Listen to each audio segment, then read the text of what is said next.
मस्त ब्रांचिंग आणि मग तू फिरून उलट जा. मस्त ब्रांचिंग.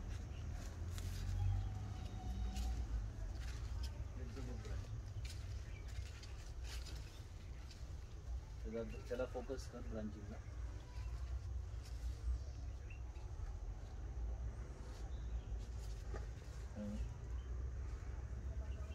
माझ्या पुढे जा तिकडे.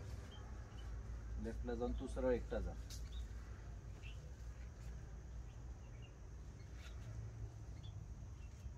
सरळ झाडांवरती फोकस करत सेंटर लेफ्टलाच ठेव. तू चालताना सरळ ठेव. लेफ्ट किंवा राईटला दाखव. झाडं दाखव.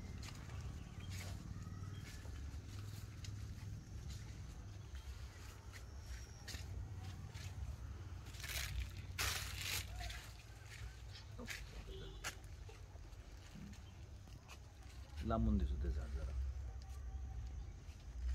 लांबच्या झाडावर फोकस म्हणजे फुल स्ट्रक्चर येतं. तसं करेक्ट जातं.